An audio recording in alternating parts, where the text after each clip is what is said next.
बिस्मिल्लाहिर्रहमानिर्रहीम। Programme Pakistan office के साथ मैं हूं उबैद यूसुफ खान। जहां पे गिलगित बल्तिस्तान में 15 नवंबर को इलेक्शन होने जा रहे हैं, वहां पे डिफरेंट पार्टीज अपना मौक़िफ़ रखती हैं।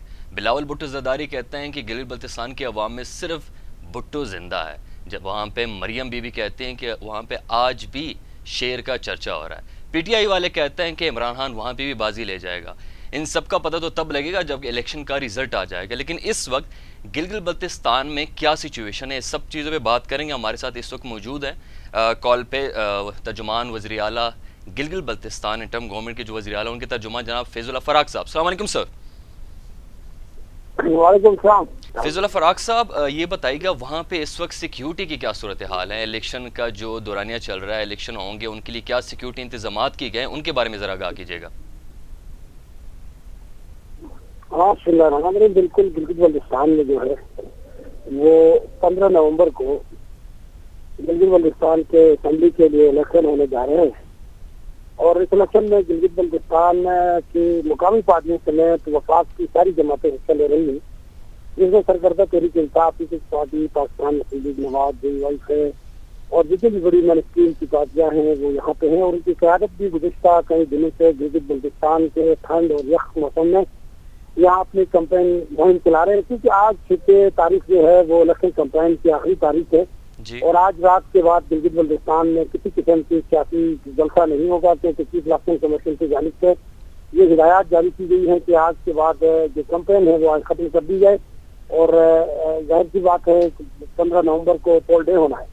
ये भी गवर्नमेंट ने, क्योंकि इस वक्त गिलगित बल्तिस्तान में निगरान गवर्नमेंट होल्ड कर रही है और निगरान चीफ मिनिस्टर मीर अब्दुल खान की हिदायत पर यहाँ के इलेक्शन वाले से जो सिक्योरिटी और दीगर उमूर पर जो इंतजाम हैं वो मुकम्मल कर लिए गए हैं। आज इस खिते के अंदर एक आला सतही का इजलास भी हुआ है जिसकी सदारत वज़ीर आला गिलगित बल्तिस्तान ने की है, जिसमें inspector general of police doctor Mujibur Rahman के अलावा chief secretary Gilgit Baltistan, captain retire Khurram Aghaz के अलावा तमाम सिक्योरिटी जिम्मेदारी में शिरकत की और इसमें मुकम्मल सिक्योरिटी प्लान का बाकायदा ऐलान किया गया है।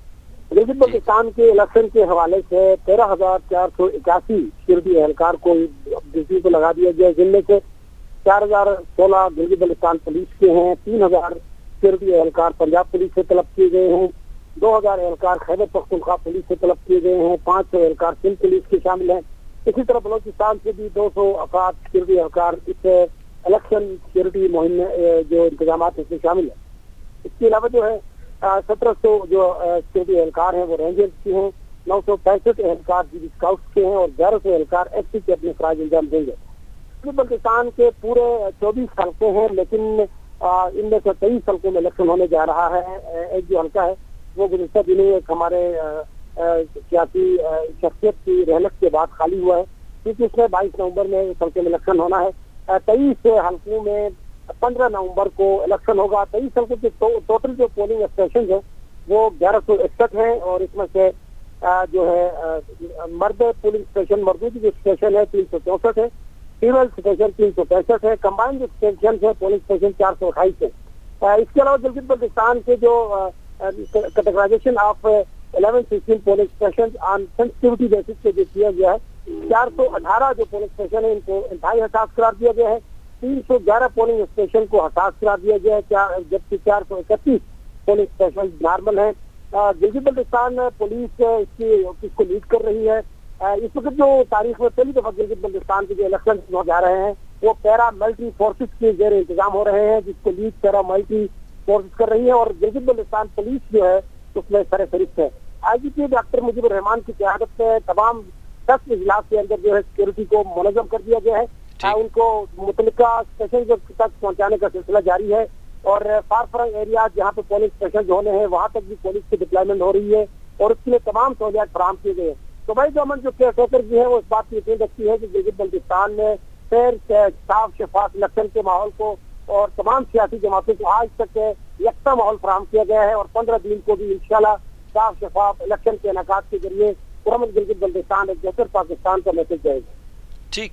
फैज़ुल्लाह फ़राक साहब, इस वक्त सोशल मीडिया पे मुख्तलिफ़ किस्म की खबरें गर्दिश कर रही हैं कि इलेक्शन शफाफ होगा या नहीं, तो इस बारे में आप लोगों ने क्या इक़दाम किए इलेक्शन को शफाफ और गैर जानबदार बनाने के लिए?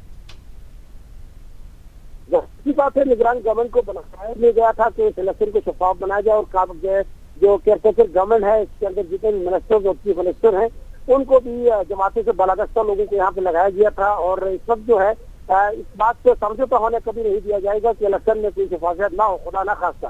गिलगित बल्तिस्तान के इलेक्शन शफाफ और मेरिट की बुनियाद पर होने जा रहे हैं। आवाम जिस जमात को पसंद करेगी उसको वोट देगी, उसके लिए मुकम्मल माहौल फराहम किया जा चुका है। शिकायत के हवाले से भी उनका अदाला हो रहा है, जिनकी ग्रीवेंसेस है उनको अरेस्ट किया जाता है। और अब तक 90 से ज्यादा शोकाज नोटिस दिए जा चुके हैं जिनके लोगों ने इलेक्शन कोड ऑफ कंडक्ट की खिलाफ वर्जी की थी। उसमें यकसा उनको नोटिस जारी की गई, जिसमें कोई भी जमात हो। गिलगित बल्तिस्तान की जो निगरान हुकूमत है वो शफाफ इलेक्शन पर यकीन रखती है और गिलगित बल्तिस्तान के अवाम जिसको पसंद करेंगे 15 नवंबर का इनका इंतखाब करेंगे। इस हवाले से किसी भी किस्म का समझौता नहीं किया जाएगा और गैर जानिबदार इलेक्शन होंगे, शफाफ इलेक्शन होंगे। इस हवाले से तमाम तर इंतजाम सिक्योरिटी से लेकर तमाम अरेंजमेंट से लेकर यकसा माहौल इनको दिया गया है। पोलिंग स्टेशन तक जाके अपनी मर्जी का वोट दे सकते हैं और आज तक जितनी भी शिकायतें हैं उनका अदाला हो चुका है। और इंशाल्लाह उम्मीद है कि 15 नवंबर को भी तो हमारे एक प्रिंसिपल डिसीजन हुआ था साफ शफाफ इलेक्शन का, उसका ख्वाब पूरा हो जाएगा। ठीक, फैजल फराक साहब, इस वक्त चूंकि पीटीआई की गवर्नमेंट भी है वो पावर में, और जो एक सर्वे रिपोर्ट आई है जिसमें पीटीआई को गिलगित बल्तिस्तान में सबसे मकबूल तरीन जमात करार दिया गया है, क्या इस बात में कितनी सच्चाई है? ये जिस सर्वे रिपोर्ट है ये किन बुनियादी पे है, क्या इसका मयार है, क्या इसकी सिंसेरिटी है, इसका तो हम अंदाजा नहीं लगा सकते। अलबत्ता गिलगित बल्तिस्तान और आजाद कश्मीर में हमेशा से ऐसा होता रहा है कि मरकज में जिसकी भी जमात की हुकूमत होती है उसकी कहीं न कहीं हवा चलती है। जाहिर सी बात है, लोगों के अपने मसाइल होते हैं, लोगों की प्रॉब्लम जो वफाक के साथ जुड़े होते हैं। जाहिर सी बात है, लोग जो भी वफाक में हुकूमत आती है उसको पसंद करते हैं और ये पसंदीदगी की वजह माजी में भी देखी गई है और अब भी शायद कहीं न कहीं ये नजर आ रही है। लेकिन इसके बावजूद गिलगित बल्तिस्तान का जो इंतखाबी ग्राउंड है उसमें तमाम जमातों को यकसा माहौल फराहम किया जा चुका है। फैजल फराक साहब, आप चूंकि इस वक्त बड़े बारीकी से सारी सिचुएशन को देख रहे हैं, आपको क्या लगता है इस इलेक्शन में कौन सी पार्टी नज़र में आ रही है कि वो जीत जाएगी, वहाँ पे अपनी गवर्नमेंट बना पाएंगे? ये मैं ऑफिशियली तो ये बात किसी तौर पर नहीं कहा जा सकता क्योंकि मैं एक जिम्मेदार सरकारी पोजीशन पोर्टफोलियो पे बैठा हुआ हूँ। मुझे किसी को जितवाने के हवाले से बात मैं नहीं कर सकता, न इस हवाले से मुझे कोई बात कहनी चाहिए। अलबत्ता गिलगित बल्तिस्तान की जो तमाम सियासी जमातों में इस वक्त जो मुकाबला है वो कांटे का मुकाबला नजर आ रहा है। कहीं पे पीपल्स पार्टी स्ट्रांग है, कहीं पे पीटीआई है, कहीं पे पीएमएलएन भी है, कहीं पे मजहबी जमातें भी हैं। लेकिन फैसला जाके जो गेम है ये अवाम की अदालत में है, कोर्ट में है। अब अवाम ने फैसला करना है कोई शक नहीं इसमें का फैसला किस तरह करना है। ठीक, कोई शक नहीं इसमें। फैजल फराक साहब, एक बहुत बड़ा मसला पाकिस्तान की सियासत में भी आ खड़ा है कि गिलगित बल्तिस्तान को अबूरी सूबा बनाया जा रहा है। अबूरी सूबे बनाने के बाद वहाँ की आवाम को कितना रिलीफ मिल जाएगा, वहाँ के आवाम के लिए कितनी अच्छी बात होगी, क्या क्या मौके उनको मिलेंगे, इस पे अगर आप जरा तफसील बता दें। तौर पर ये जो अबूरी सूबा है ये यहाँ के पॉपुलर डिमांड था, लोगों का एक मशहूर नारा था, मुतालबा था वफाक के साथ। क्योंकि 1 नवंबर 1947 को यहाँ के लोगों ने डोगरा रजीम से खुद आज़ादी हासिल की और 16 नवंबर को अपनी मर्जी से ये पाकिस्तान के साथ इलेक्ट होने का फैसला किया। दुनिया का वाहिद खिता है जिसने अपनी मर्जी से अपनी ताकत से खुद आज़ादी हासिल की और उसमें शामिल हो गए पाकिस्तान में।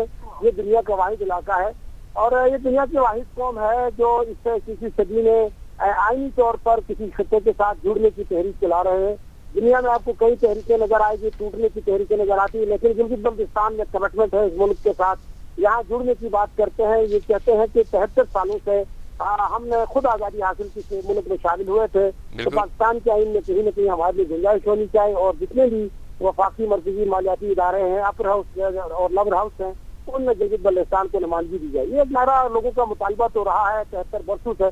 जहाँ तक अबूरी आईनी शोबे का ताल्लुक है, temporary solution of Kashmir Gilgit Baltistan will be the conditional constitutional part of Pakistan. इससे मसला कश्मीर पर भी कोई फर्क नहीं पड़ता। मसला कश्मीर के हल तक गिलगित बल्तिस्तान को तमाम मालियाती इदारों में नुमाइंदगी दी जा सकती है। यहाँ तक सूबे से अवाम की रिलीफ की बात है तो आम के ख्वाहिश है कि हम किसी तौर पर मरकज में शामिल किया जाए, वो बात तो ठीक है, यहाँ तक रिलीफ मिल रही, लेकिन सूबे लोगों के लाइफ स्टाइल को नहीं बदल सकते। लोगों का लाइफ स्टाइल, लोगों की सोच बदलती है। हमसे पहले कोहिस्तान और चित्राल सूबे बन चुके हैं, लेकिन उनका लाइफ स्टाइल आज हमसे बहुत 50 साल पीछे है। हम चित्राल और कोस्तान से 50 साल आगे है। हालांकि वो प्रोविंस भी है, कौमी असम्बली में उनकी नुमाइंदगी भी है। सड़क का ताल्लुक, टूटी हुई सड़क का ताल्लुक, बिजली के बहरान का, छोटे छोटे मसाइल का, स्कूल का, हॉस्पिटल का ताल्लुक किसी प्रोविंस से नहीं होता है। ये बेहतर गवर्नेंस और लीडरशिप के साथ इसका ताल्लुक है। हम समझते हैं कि अबूरी आईनी शोबे से लोगों के ख्वाहिश देरीना मुतालबा पूरा हो रहा है, लेकिन मसाइल का हल एक बेहतर लीडरशिप और बेहतर गवर्नेंस के से इसका ताल्लुक है। कोई शक नहीं इसमें। बहुत बहुत शुक्रिया फैज़ल फ़राक साहब। आपसे आखिरी सवाल मेरा यही होगा कि जैसे आपने बाकी तफसीलात हमें बताई सिक्योरिटी के बारे में और इलेक्शन को गैर जानिबदार और शफाफ बनाने के लिए, 15 नवंबर तक जो इलेक्शन का डेट है उसके लिए तमाम तर तैयारियाँ मुकम्मल हो चुकी हैं या अभी कोई तैयारियाँ रहती हैं जो आप लोगों ने करनी है? तमाम तर तैयारियां मुकम्मल है, सिक्योरिटी के हवाले से है, तमाम सामान के हवाले से है, मशीनरी के हवाले से है, और जो जो इलेक्शन के हवाले से जिन जिन मटेरियल की दरकार है, मटेरियल के हवाले से, मॉनिटरिंग के हवाले से है, मोबिलाइजेशन के हवाले से है, वो सारे रवाना कर दिए गए हैं, रास्ते में है, पाइपलाइन में है। सिक्योरिटी के इंतजाम कंप्लीट है। अब पोल डे में इलेक्शन होना बाकी है। सिक्योरिटी के तमाम दस्ते अपने मुतलका इलाकों में, एरियाज में पहुंच चुके हैं। ठीक है। अच्छा, एक और बड़ी इंपॉर्टेंट बात है कि सीपेक के हवाले से बहुत से लोग कह रहे हैं कि शायद सीपेक से इस बुरी सूबे को जोड़ा जा रहा है। उसके बारे में ज़रा बताएं, सीपेक का क्या रोल हो सकता है गिलगित बल्तिस्तान की आगे डेवलपमेंट में, आगे उनकी कामयाबी में, आगे उनके तरक्की में क्या किरदार अदा कर सकती हैं सीपेक? बुरी सूबे से लोगों की दिरीना ख्वाहिश पूरी हो सकती है। तरक्की का ताल्लुक, मैंने कहा, बेहतर गवर्नेंस है, रोजगार के मौके उससे जरूर मिलेंगे, क्योंकि जब आप मरकज के साथ बेहतर तरीके से इलेक्ट हो जाते हैं तो इसमें रोजगार के मौके मिल जाते हैं। फिर डेवलपमेंट के फंड में इजाफा होता है, फिर एनएफसी में थोड़ा सा आपको हिस्सा मिल जाता है। इन सब का ताल्लुक लोगों की लाइफ स्टाइल से है। जब माशियत पैसा आ जाता है तो लोगों की लाइफ स्टाइल बदल जाता है। सर, मैं चाइना पाकिस्तान इकोनॉमिक कॉरिडोर के बारे में बात कर रहा हूँ। जब वो बहरहाल पाकिस्तान के लिए गेम चेंजर मूवमेंट होगा, एक गेम चेंजर, एक जाहिर है वो एक प्रोजेक्ट है, उसके बारे में बात कर रहा हूँ कि गिलगित बल्तिस्तान के हवाले से चूंकि बहुत सी खबरें आ रही हैं, सीपेक गिलगित बल्तिस्तान की तरक्की में क्या किरदार अदा कर सकता है? सीपेक अभी शुरू नहीं हुआ है, जब शुरू होगा तो उसकी तरक्की देखी जाएगी। सीपेक से भी हमारी वो चीजें जुड़ी हुई हैं जो हमारी तालीम से है, हमारे हुनर से है। जब तक हुनरमंद नौजवान गिलगित बल्तिस्तान में नहीं होंगे, सीपेक का कोई फायदा नहीं है। हुनरमंद लोग होंगे तो कारोबार से जुड़ जाएंगे, हुनरमंद लोग होंगे तो जो टेक्निकल चीजों से जुड़ जाएंगे। उससे कबल यहाँ पे कुछ ग्राउंड में होमवर्क करने की जरूरत है, टेक्निकल इंस्टीट्यूट की जरूरत है, माहिर इदारों की जरूरत है, ताकि यहाँ के नौजवानों को स्किलफुल किया जाए पहले, फिर उसके बाद सीपेक के लिए तैयार किया जाए। तो हम समझते हैं कि बगैर तैयारी के यहाँ पे कुछ नहीं हो सकता। सीपेक आएगा तो तैयार, स्किलफुल और हुनरमंद नौजवानों के लिए खपत होगी, रोजगार होगा। इसके अलावा लोकल इंडस्ट्री को मूव मिलेगा। यहाँ की जो लोकल प्रोडक्ट है, यहाँ की जो ड्राई फ्रूट्स है, उनको इंटरनेशनल मार्केट किया जा सकता है, जिसके लिए आपको संकी इंडस्ट्रियल जोन बनाने होंगे। उस जोन के जरिए गिलगित बल्तिस्तान की लोकल जो प्रोडक्ट है उसको ग्लोबल मार्केट किया जा सकता है, जिससे लोकल लोगों की लाइफ स्टाइल पे बदल सकता है और बहुत सारा रेवेन्यू जनरेट किया जा सकता है।